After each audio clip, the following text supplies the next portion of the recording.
It can't be, in your view, an either or. No, we need to have a holistic picture when we look, a holistic approach when we look at all these crises that we face and solve them together, because they are, for example, the climate crisis is only a system of a much larger crisis, the Anthropocene and etc. We cannot expect to solve one of these crises without also addressing the others. I suppose for the millions of people in the UK who are really, really struggling at the moment, they're struggling with the cost of energy, they're struggling with the cost of food. Do you understand why in their minds the climate crisis may feel like something they cannot even face to think about, because they have an emergency on their doorstep right now?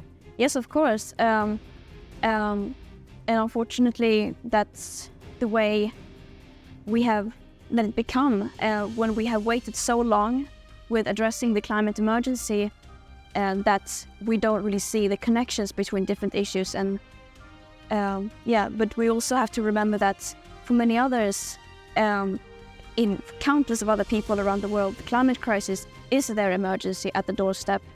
And by ignoring it, we are making this much worse for them.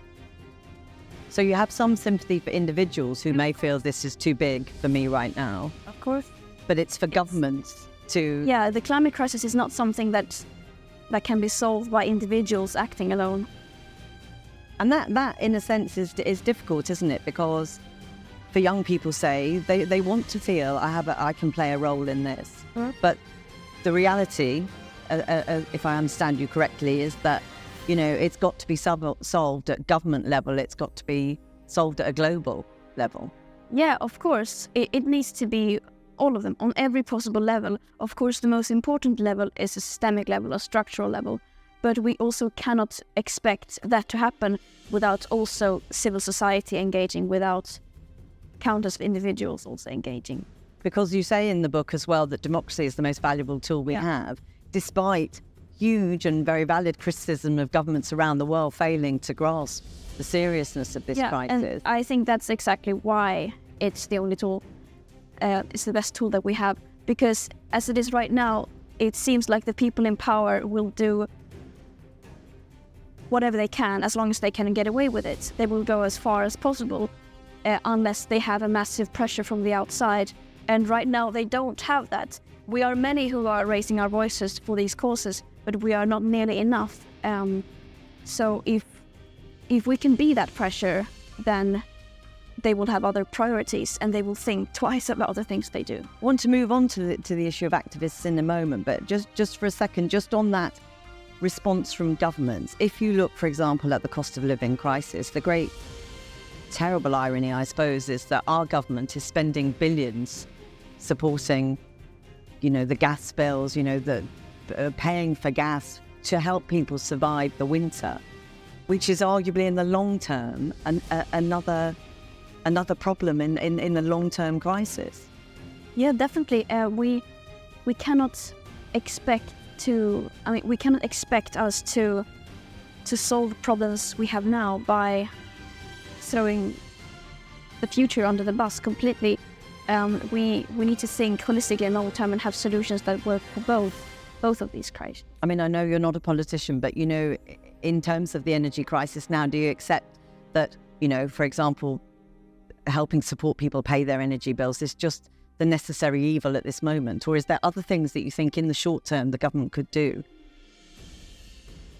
As you say, I'm not a politician and I'm not from the UK, so I think that is something that should be dealt with here. But of course, as I said before, when we talk about these issues, we need to think long term, because continued investments in this will either, long term, become stranded assets or will lock in a level of warming that we will not be able to adapt to. And then the consequences that we will have to deal with later on will probably be much worse than what we are suffering now. And that's the idea in the book of, these problems baking in more serious issues down the line. Yeah.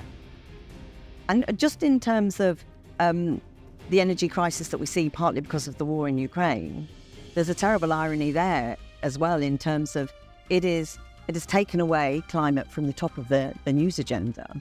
But at the same time, it has put real focus on our dependency on oil and particularly gas, and actually may bring about some change in the long term. Yeah, I mean, it's of course a horrible tragedy has brought about unspeakable sufferings, but this does really show the dangers of being completely dependent on fossil fuels in these kind of situations. But it has put a real focus on that Yeah, perhaps exactly. all the campaigning and the arguing, it shows that governments will listen if they are forced to face a particular crisis or an emergency. Yeah, and that's also what we saw with the corona pandemic. If there's an emergency and that is being treated as an emergency, we can act. And yeah. I mean, the COVID pandemic is a very, very good example, isn't it? You know, governments across the world brought in emergency measures, whether they were popular or not, because they say we have no choice. Do you think they could approach the environment crisis in the same way?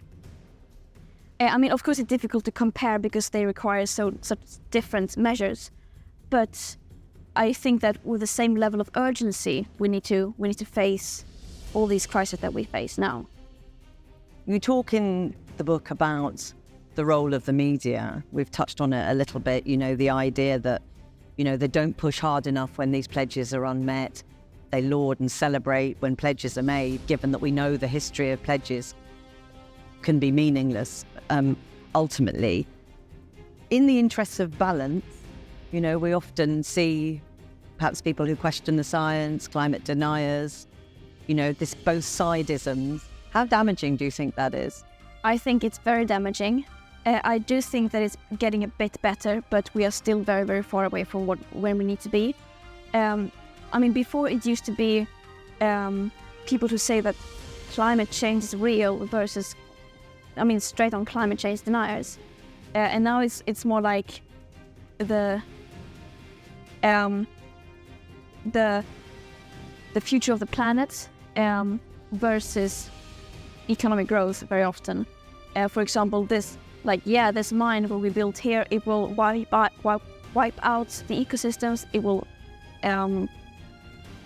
cause damage to many things that will not be replaceable, and etc., versus it will create 100 new jobs.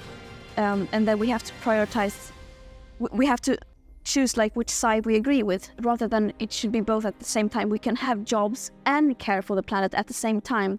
And that, I think that's very damaging when these sides are being put against. And do you think then that there's an argument that, as you say, it's a more nuanced debate now, it's less climate denial against, you know, the climate science is factual.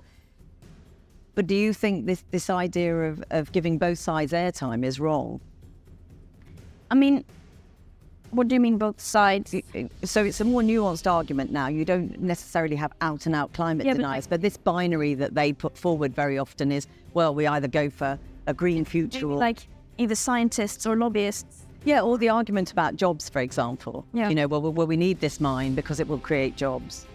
I think that when we need to approach everything with having all the things that we have now in mind, that we cannot think only jobs versus climate, planet, future, humanity, whatever you may call it.